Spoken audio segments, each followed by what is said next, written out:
Marianna Gierszszewska zawitała nas do studia. Dzień dobry. Dzień dobry, cześć. Hi. Cześć. Thank you for having me. Zacznijmy po polsku. Jesteś dla mnie totalnym odkryciem roku i nie mówię tego, żeby prawić komplementy czy słodzić.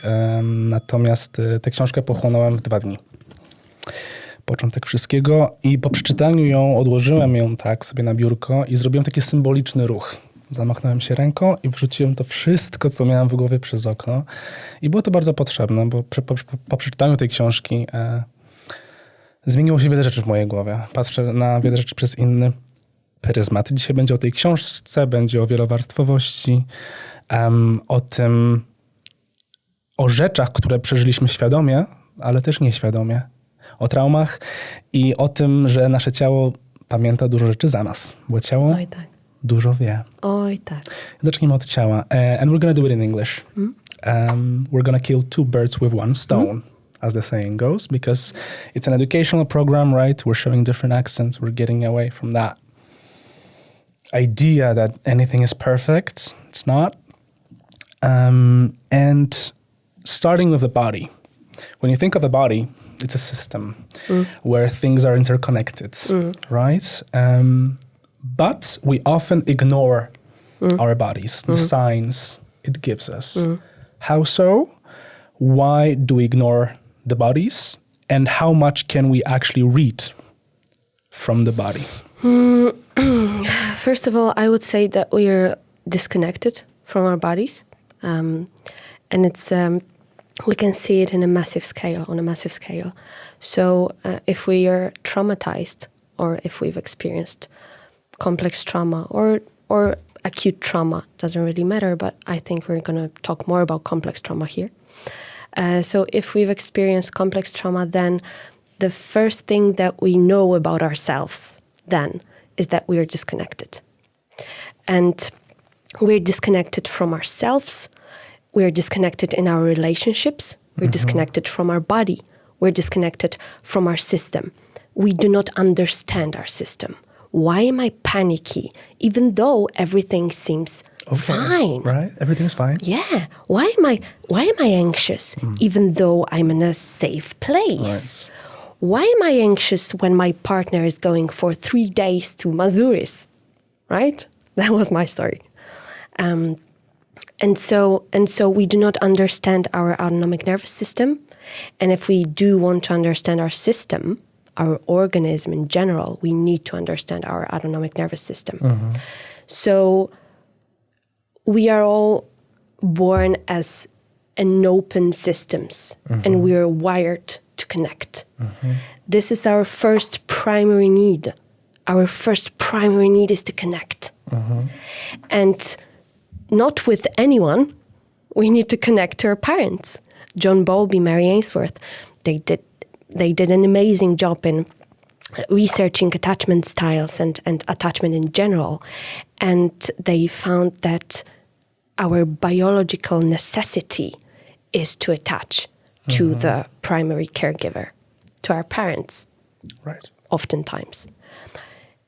And how we are able to attach to them depends on their story, depends on their system. It's all interconnected. Yes, exactly. And by the time we are 3 years old, 80 to 85% of our right brain is already developed.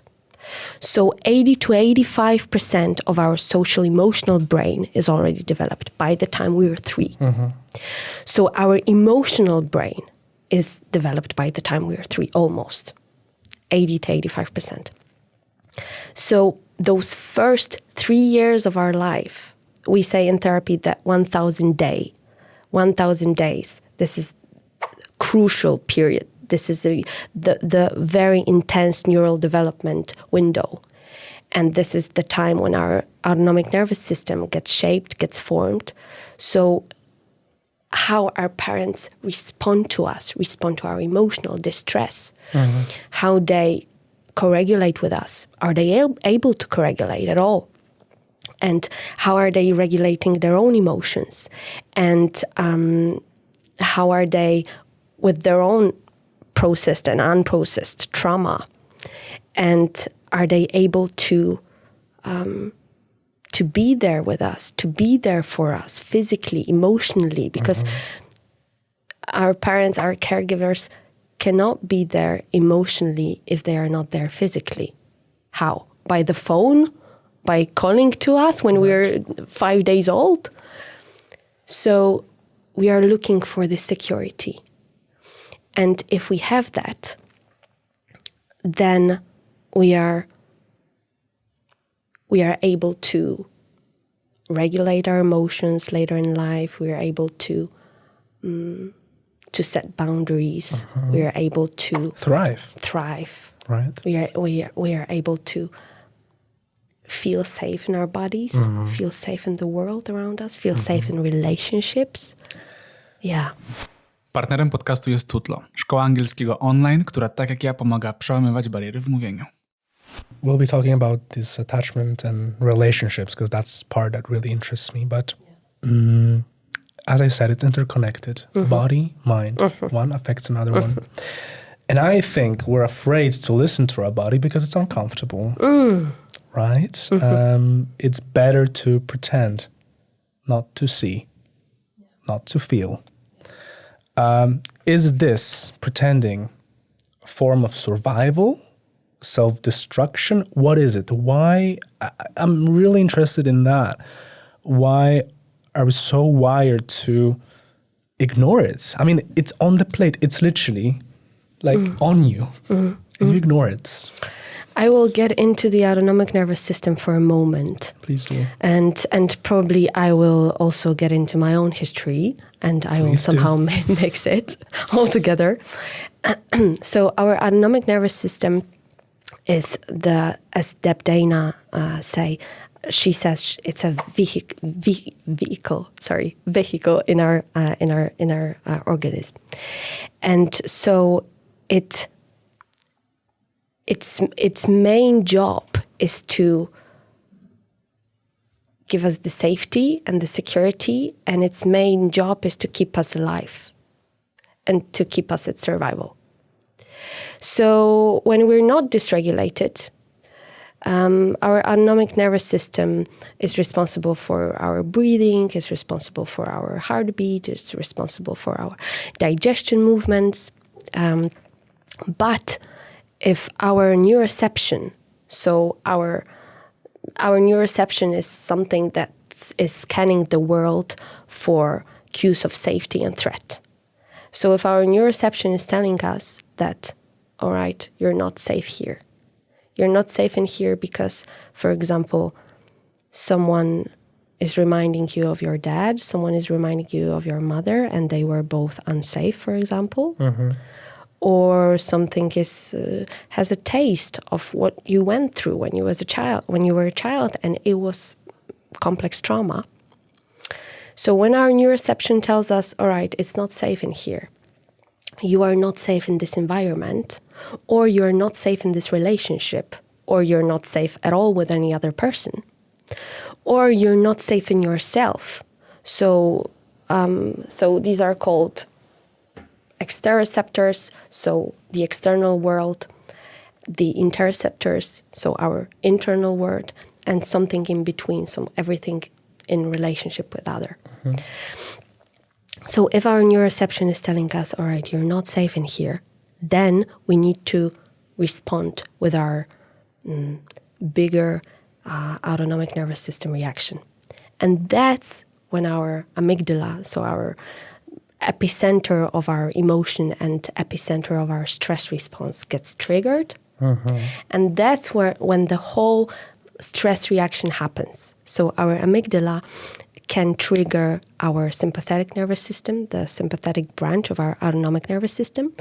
And then if the stress is like not going away and we're not able to fight it and we're not able to get away from the danger, because this is our sympathetic nervous system, fight or flight, right? So am I able to fight with the thing that I'm scared of?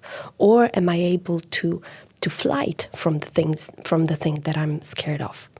But if I'm not able to do either of those things, I will go even into deeper distress. And this will be the dorsal vagal complex, so our shutdown state. And for many of us, when we were kids, I'm getting there. Believe me, I'm getting there. So for many of us, when we were kids, and we were in this big distress, so we were in our sympathetic complex. So we were panicky, we were stressing out, we were crying, we were frustrating, we were having tantrums. Our parents didn't know how to be there for us. They had their own stories, their own unprocessed and unhealed trauma. So they were shouting at us. They were abusing us verbally, physically. They were saying that there will be no dinner for us or you'll get to your room, right? They were doing all those things. Or they were shutting down themselves and they were just abandoning us, leaving us there. Leaving us left alone. Yeah. And because we did not experience regulation with them, co-regulation with them, because they didn't have the resources to do so with us. When we got those messages that you're bad, you're wrong, why do you feel this way? Why are you crying? What is wrong with you, right? It added even more stress to our already stressed organism. And that's when we went into shutdown. So Mode. our dorsal vagal complex. And this is the state that we see people in today's world. So people who say that they don't really care and the childhood, like, it was in the past. The past isn't the past. It doesn't matter. And I don't even feel my body. I don't feel pleasure. I mean, apathy, depression, melancholy, doesn't matter. My body doesn't matter. I eat junk food, whatever, it doesn't matter. This is the state of shutdown. And people are so scared. And I was there, especially when I was in hospital, having my sickness, chronic sickness. I was there and I didn't even read papers before the surgery. I was like, I'm done. I don't care. I just need this terror to stop. I don't feel pleasure. I don't feel pain anymore. I'm just numb. And when I went into therapy, and I started processing my traumas and my history is rather complex one. I got into panic. And I have had panic attacks before as a child. So then when I was processing my traumas as an adult, I went back into panic. And I was like, fuck that. Why am I again in the panic mode? I preferred it to be numb. So that's why people drop therapies.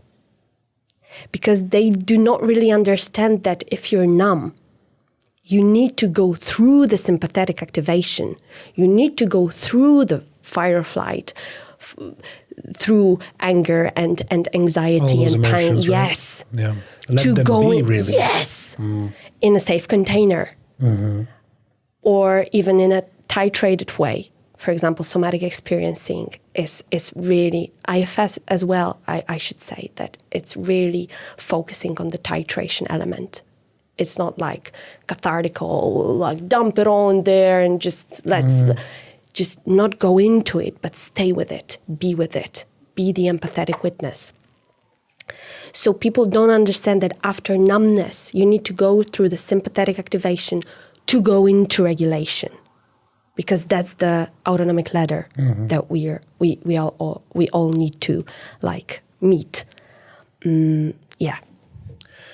We're composed of past memories, no? Yeah. Smells, images, sounds even. It can trigger certain emotions. What is one memory that kept returning to you? You tell me now, I tell you mine later. Yeah. So I have my first memory ever. And it was a hard one. And just when I was processing this memory, I found out how hard it was for me. Because I got lost on the beach. I was there with my parents, with my sister, and I went for a pee with my dad in the bushes, and I wanted to go back alone as my dad was peeing. And I said to my dad, "Dad, let me go to mommy and let me go to sister." And my dad was like, "All right, but please remember that you need to go straight forward. Straight forward. Do you hear me? Do you remember this?" And I was like, yes, I will go straight forward. And I went straight forward, and then I turned left. And I started running and running and running and running, and I didn't know where my mom is and where is my sister. And the sun was going down, so there was not much time until the night came. And I just, when I looked around and oriented, and I knew that I don't know where am I? I don't know where's my mom, where's my dad, where's my sister, and I'm just here all alone with all those people on the beach. Random people, really, right? Yeah. New environment. Yeah. Totally lost. And I was around 3 years old. I just went down on my knees and started crying so badly. And those random women came to me. They started touching my back, and they started telling me, they started asking, "What is wrong, little boy? What is wrong, little boy? Are you lost, little boy? Boy, what's happening?" Because I was only having my undies. And I had short hair. And I remember feeling so overwhelmed and alone and lost and not seen, not even seen by my gender. And finally, after something that for me, I felt like it was 3 hours, and in fact it was about 1 or 2 hours. My dad just came in and he was like, "Marianna." And we hugged. And it keeps coming back to you? Or it doesn't anymore? It doesn't anymore, but I processed this particular memory 4 months ago. Took some time then? Yeah. Right. I tell you mine. Yeah. If I were to tell you a memory that comes back to me, it was when I was 8. I told my teacher that I was going to go to the forests after the class were finished. And I didn't give a specific reason. I just said I was going to go to the forest. And they got worried, obviously.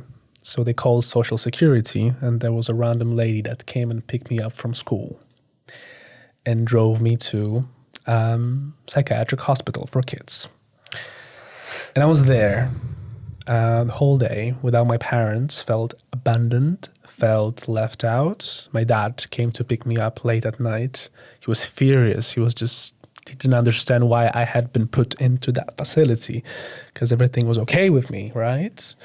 I was just seeking for attention. I don't know. This is something I'm still processing. But this memory of me crying into pillow, being surrounded by random kids that I have never met in my life, being left out, I started connecting the dots. I start doing it now, that I seek for safety. I seek for unconditional love when it comes to relationships. I seek for attention. Voila, this is it. And I long for this feeling of safety. And it keeps repeating in every relationship that I entered in my life. So the question I have for you, based on these traumas we have experienced, can we ever truly heal from it? Right? Or do we simply learn to live around it? I think that, yes, it is possible to heal from the trauma that you've been through. If we take the IFS model, so the IFS model that was created by Richard Schwartz, he says that we are all made out of parts. And when we're having the overwhelming experience, so traumatic experience, something that is flooding our system and we have no route to escape, then our parts, they are taking in the experience, the overwhelming experience, and then they are also find a way to protect the wound. So let me give you the example. For example, I had a very massive self-destructive tendencies, to the point where I was cutting myself, to the point when I was beating my hand against the wall, to the point when I was randomly cutting my hair in a closed bathroom, to the point when I was wishing myself to be dead, basically. And, well, it almost became true during my sickness. And so if I would ask this part of me, why? What was your good intention in making me do all of this to myself? The good intention was to help me with the pain. The good intention was to maybe get someone to see me. Get noticed. Yes. The good intention was to help me stay alive somehow. And so each and every part of us, the workaholic part, the shouting and screaming part, the getting drunk part, the very anxious part, they all have their good intentions. And we're just there trying to CBTs ourselves, like we're trying to work on our behavior, like just say to yourself, do not panic. Well, it won't work. Easier said than done. Yeah. Or say to yourself, or even get a contract with yourself that you will not harm yourself. Good luck. So when we get curious, and when we tap into our empathy and compassion towards ourselves, we need to understand that everything we do is out of survival, is the adaptation. It's not logical.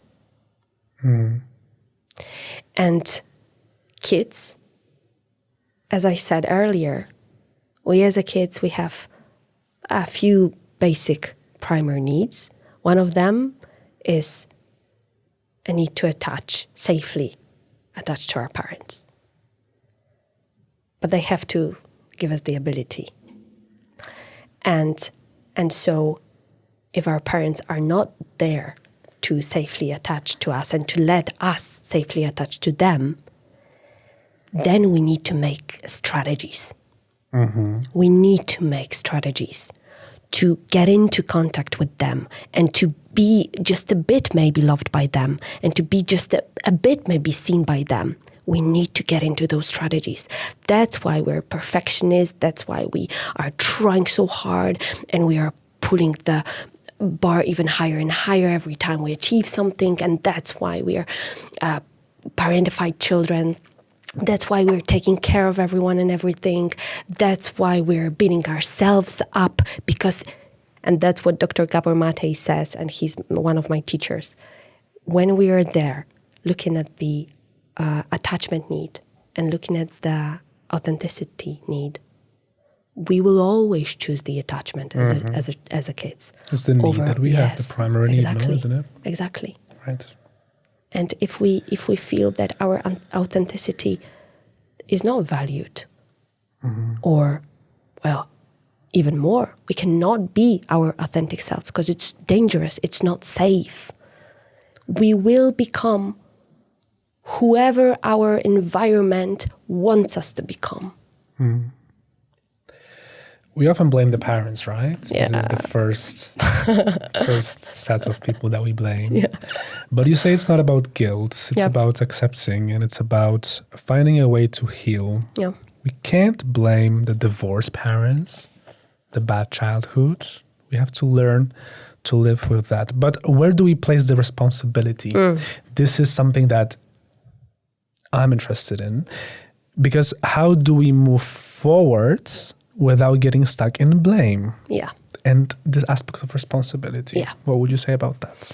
If we're blaming, so if we're like cursing and we're telling stuff as just this narcissistic piece of shit, they ruined my life, and so on and so forth. If we're in that kind of mode, it means we haven't yet processed our trauma. It's not good, nor it's bad, it's just the fact. Because those kind of sentences, they come out of a part of us that is really wounded. But you're right, there is the responsibility aspect, right? So, first of all, looking broadly into this, there is the epigenetic component, there is the generation to generation component. So each of us has its family history, right? And we do know something about this family history or we don't. Doesn't matter. It's there. So that's the first point that I would like to make. So many things started before your parents. So intergenerational traumas. Exactly. That's what we're exactly. And then the other component, of course, is our parents, because we most certainly, or probably, we've experienced our parents being unsafe towards us, or abusive towards us, or neglectful towards us. So we oftentimes do not look into the whole picture. Why should I look into the whole family? I have those two people who are responsible for my shit, my mother and my father, right? And yes, we can say in one way that they are responsible. The way that your mother carried pregnancy, the way that they relationshiped, your mother's father's relationship looked like throughout the years. Yes, this is the place of responsibility for sure. And then there is the end component. So I can heal my own trauma. I can be empathetic towards myself, compassionate towards myself, compassionate towards my story. And I can believe myself that I did go through it, that it was hard, that I felt this and that and this and that, and I have it stored in my body as well, and that's why I have to renegotiate it, release it. And at the same time, after the healing process, I can see simultaneously at the same time, I can see that my parents were just wounded children as well. So it's the conditioning, really, the conditions that they have experienced, right? And things that they haven't processed throughout their lives. And at the same time, I can say that whatever they did wasn't right.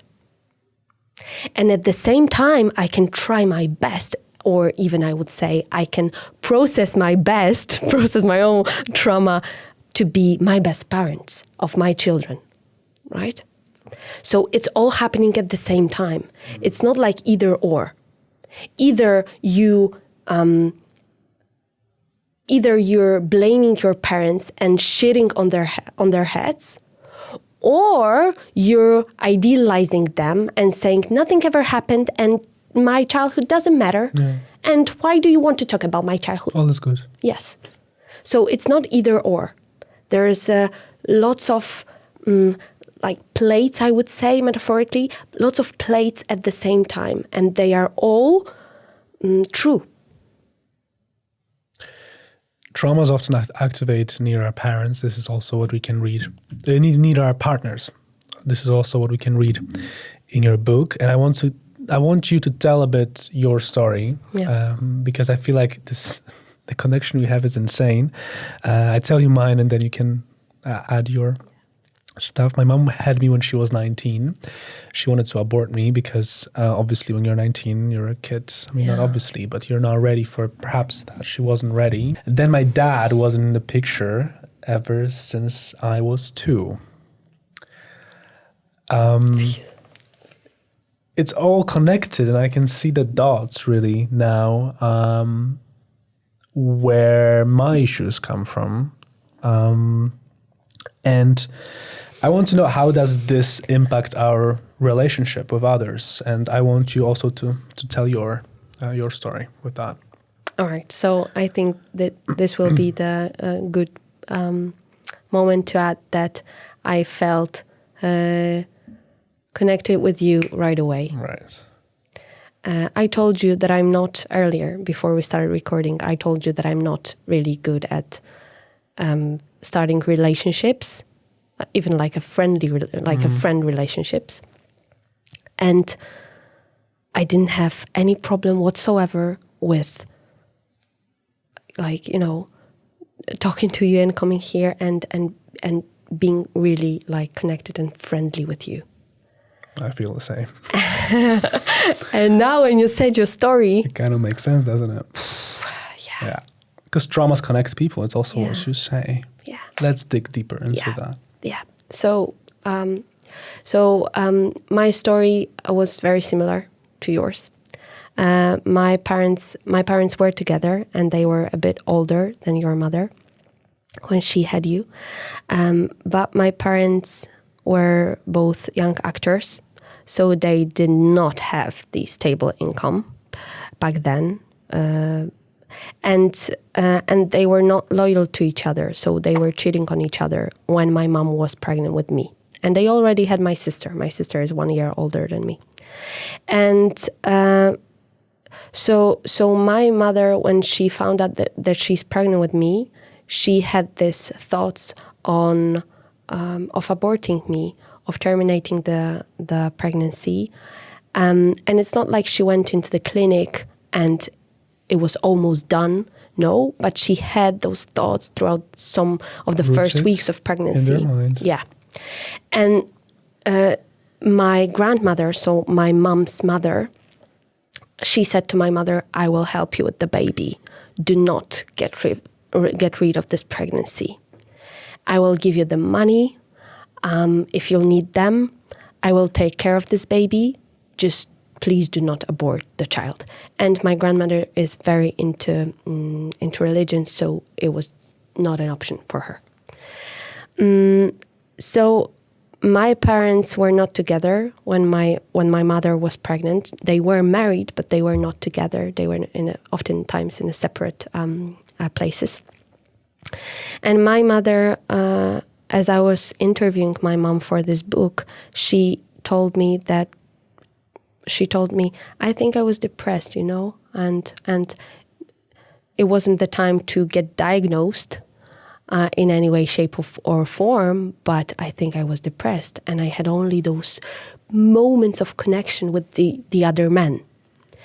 And she was not sure who my father was. So is it my husband, she was thinking, or is it the other guy? And when my father found out that my mom was cheating on my father, he wanted the paternity test. Yes, exactly. So I was 5 months old or maybe 6 months old. I do not remember what my mom told me exactly. when I had my DNA tests or blood tests done.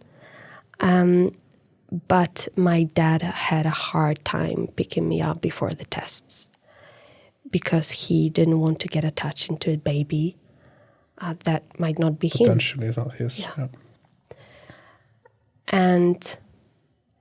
And then what added into this cumulative complex trauma was the fact that because my parents had no money at the time, they moved to the Warsaw, and grandmother, so my mom's mother, stayed in Krakow. And my parents didn't have enough money to raise 2 children in Warsaw with no babysitter. Mm-hmm. So they had to make a decision to leave 1 child behind in Krakow. And that turned out to be you. And I was that child. So it was like funny in a way. Which child should we live in Krakow? Maybe a child that is just not wanted. And that's the story that my system made up of this. So I was in Krakow for about a year and a half, maybe 2 years. My grandmother did raise me. And later in life, when she called me, or when we were seeing each other, she was always telling my special Marianna, you're my daughter, you're my child, you're special to me. Mm-hmm. And I was really confused, like, who's my mother, right? Where's that figure? Is it really my mom? Is it the grandma? Yeah. Or is it my sister who's who's been parentified throughout her whole childhood? Right. And so these were my earliest conditions. So my mother told me that she came back to Krakow every 4 weeks, 6 weeks to see me for a weekend. So you can only imagine what does it mean for a child to see his parents for 2 days, every 4 weeks, every 6 weeks. And so if we would like to get into and dive into the attachment styles and what does it do and for relationships, us? right? Yeah, what exactly. patterns activates because of that. This is what I'm interested in. Go ahead, please. So what's interesting, and I'm finished writing my 3rd book, and I get into details in my 3rd book about this. So what's interesting is that when we're alone, let's say, when we're not in an intimate relationship, we can feel one way. So for example, you can feel like a leader of your own life. You can feel joyful and you can feel full of courage, and you can feel like you own your own life. But then when you get into intimate relationships, it's like the whole other person is showing up in you. So why is that? Because when we're by ourselves, not in the intimate relationship, we are not reenacting the attachment styles and the attachment patterns. We're just by ourselves there in the world. We can have more safety, less safety.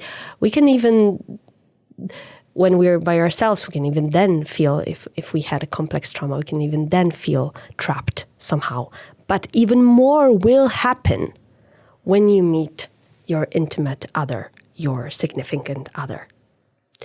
Because the friction between you two will start to occur and will start showing you the patterns and the ways that you have been attached to your parents.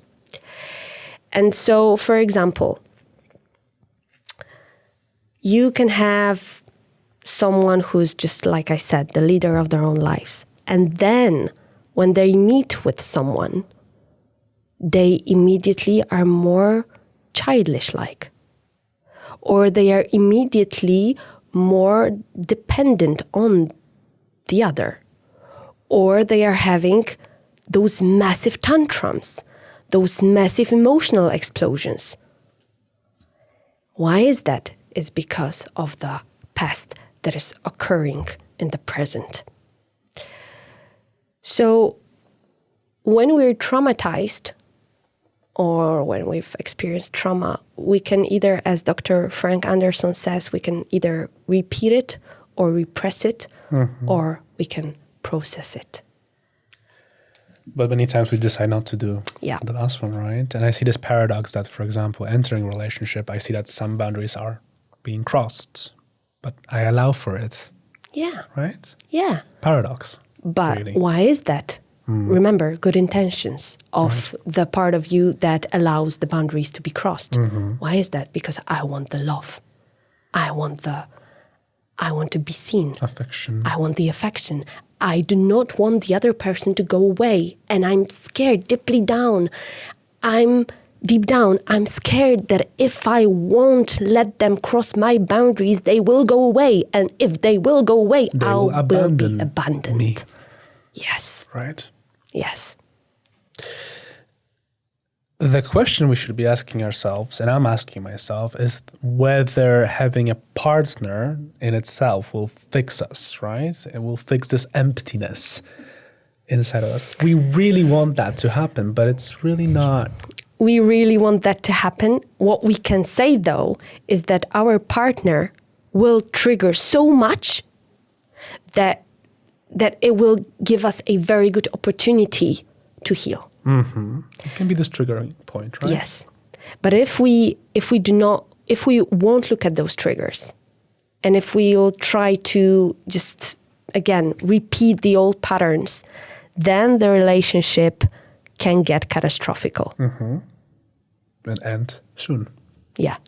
On that note, we often become passive-aggressive. We shout. We attack.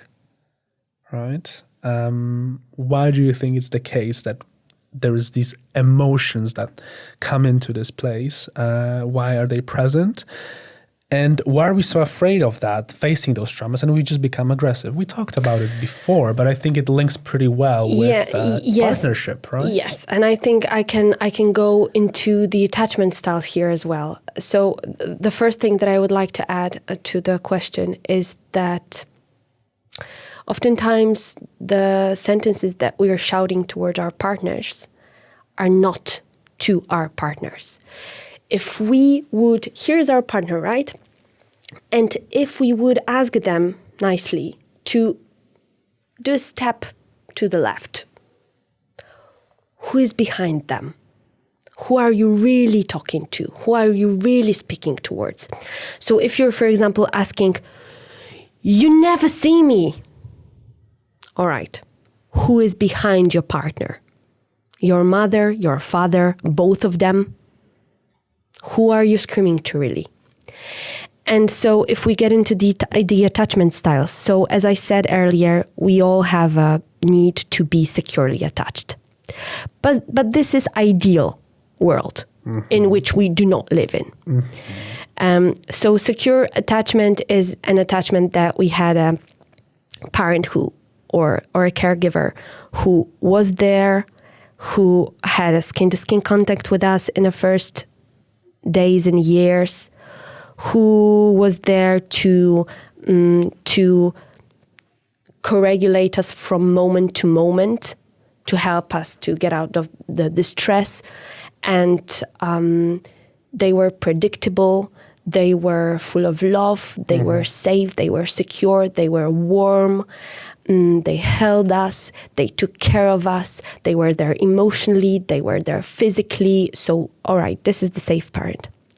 And then we've got these other insecure attachments. And we can say that we have three styles of insecure attachment styles. So it will be the avoidant one, the anxious one, so ambivalent one, and the disorganized one. John Bowlby, Mary Ainsworth did the research about all of them. And so avoidant attachment comes when our parent is not there, physically or emotionally, because we can be there physically and not be there emotionally. We can be checked out emotionally. So when our parents is not responding to our distress, is not co-regulating us, is not seeing us basically, is not coming towards us, is not attuned to us, this will be the avoidant attachment. So this will be the attachment when in which we go into the shutdown state. So my parents is not there for me. He will not soothe me. He will not be gentle towards me. He will not even see me. He do not see me. I need to take care of myself. I need to shut down completely towards relationships. I need to get independent. I must not trust the other because the other hurts. So this would be the avoidant attachment. And we see people who are super independent. They cannot be close to anyone. And if they are close, they are not fully close. They are not emotionally close. We see those kind of people. The next one, ambivalent, so anxious attachment. It's the inconsistent parent. So parent who's warm, then hot, he's there, then he's not there. He's coming to you every 4 weeks, for example. Or he's there, but he's screaming and shouting. Or he's very anxious or very chaotic. This would be the ambivalent attachment. And the last one? And I would only say that the consequences of the ambivalent attachment is, first of all, big emotional tantrums in the children, in the grown-ups, big rises in cortisol levels.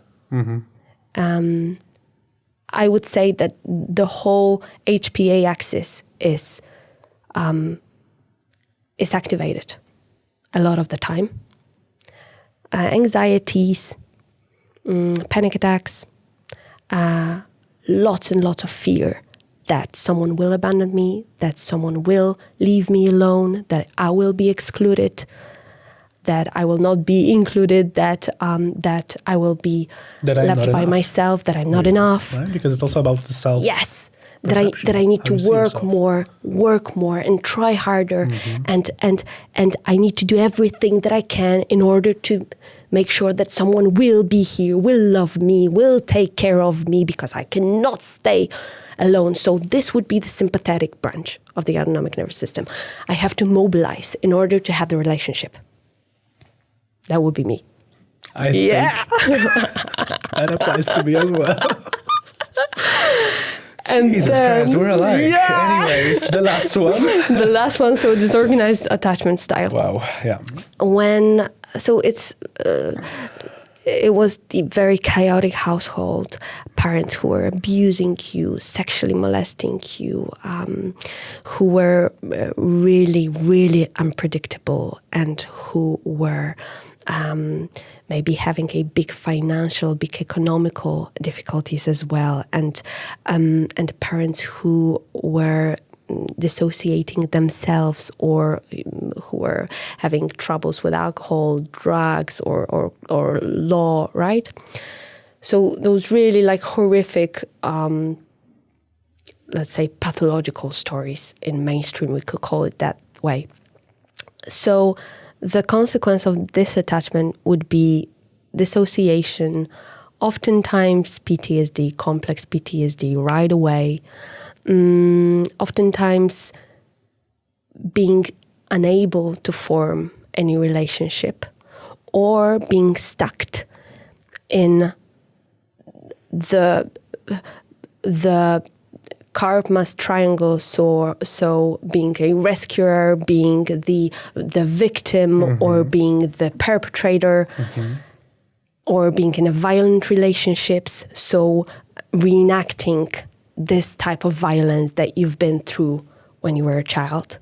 So these are all the attachment styles and the consequences that we can most certainly see in those people.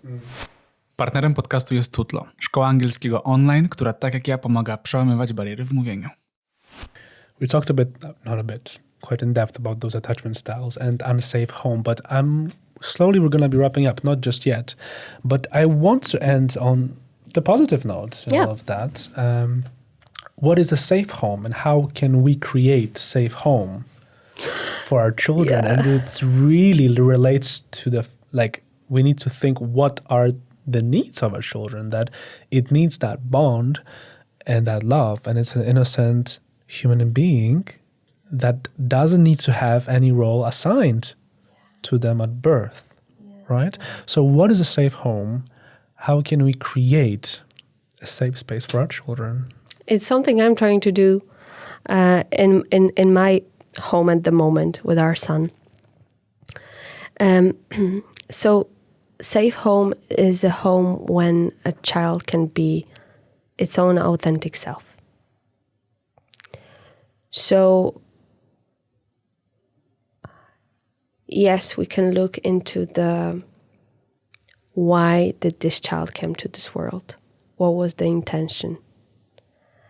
And the most beautiful intentions that we can create as a parents to invite this child into the world are intentions like we are in love, right? I'll have to interrupt before we get there. This is something that intrigued me. We're going to talk about safe home later, but now I'm interested in those intentions because let's dig a bit deeper. Sometimes we decide to have children because there is lack of love. Yeah.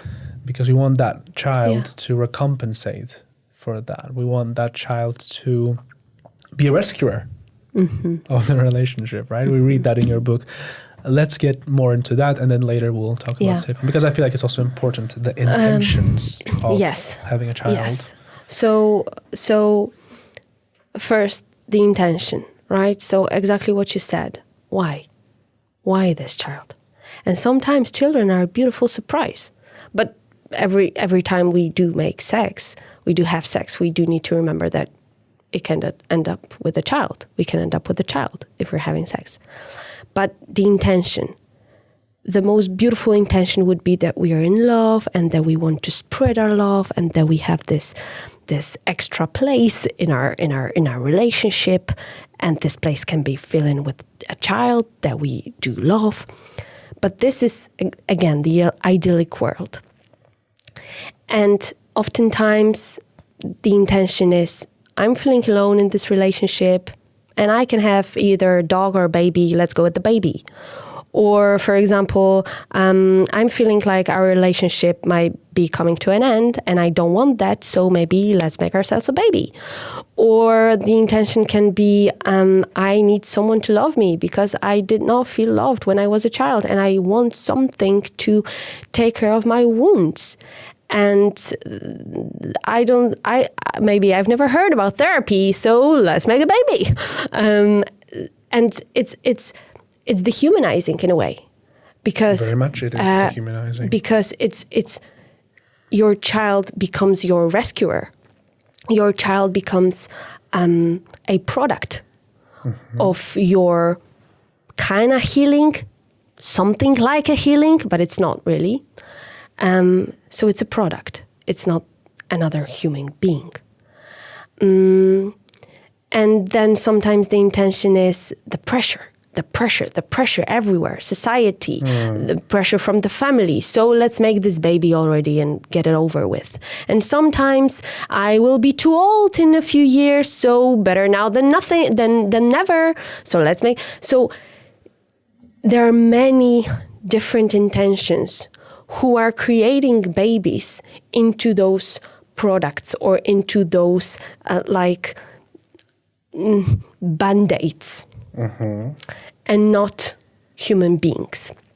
And then the pregnancy. So we need to remember that the fetus is sensing the world through the mother's organism. So the fetus is getting the biochemical messages from its mother.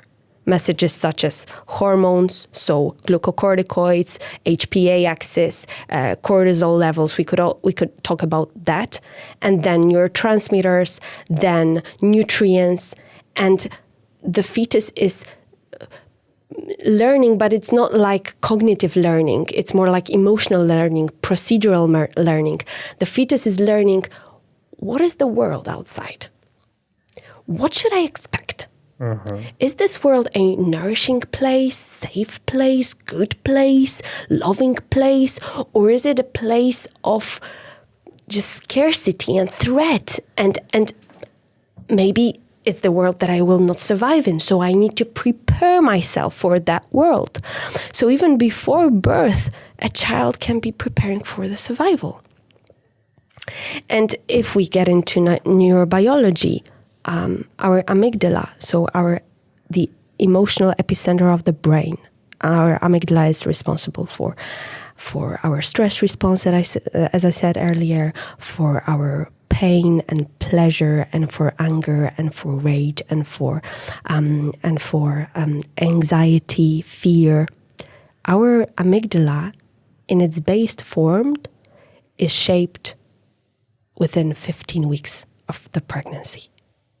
So when our mother is chronically stressed, is intensively stressed, or she's stressed and she cannot regulate herself out of the stress. The baby feels all of that. Yeah, we feel all of that. And we're preparing for the scariest world ever, and for the scariest mother ever. And also our neurobiology, so our amygdala, can get reshaped. Our amygdala can get overreactive, reprogrammed in a way. And that's why we see then children who are very sensitive, very reactive, prone to stress dysregulation, to emotional dysregulation. Then the birth itself can be traumatic. So if we want to create a safe space for our babies, because it's not like, okay, your intention was not that good, or maybe your pregnancy was difficult, or maybe the birth was difficult, all right, so that's that, you're basically screwed up your child. It's not that. Because complex trauma is cumulative. So if we, for example, had this horrible or maybe difficult, birth, then what happened next? So Matters. yes. So if there were some obstacles at the beginning, later, was there a security? Was it secure? Was it safe? Were you there? Where those needs met. Yes, exactly. Right? Yeah. Exactly. So if we want to create a safe household, safe environment for our kids, first of all, we need to regulate ourselves as a parent. So it starts with us. Yes, everything starts with us. We cannot blame our children that we shouted on them. If you wouldn't put those shoes the other way around, I wouldn't scream at you. That's bullshit. You are responsible for managing your own emotions. So we need to learn how to regulate ourselves, and we need to learn how to self-regulate and co-regulate, and then we want our children to be able to be safely attached to us. So we want to create an environment that is predictable and stable, and we do not want to get onto our children with our own problems, or even with our own stuff that we are processing. This is not for children's ears. And then how do we handle their emotions? How do we handle our own emotions?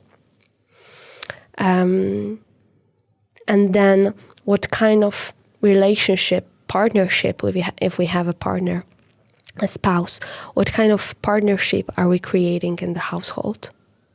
Because with our children, it's a beautiful mix of attuning and being very gentle and creating boundaries. But boundaries comes next. First, with those very small children until the age of 3, when there is the intense neural development phase.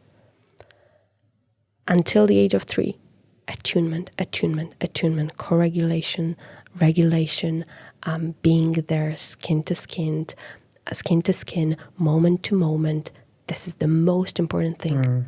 This is the foundation of their mental health. To była piękna rozmowa. Na to chyba zakończymy. Dziękuję Ci bardzo, piąteczka. Piąteczka. Mamy to.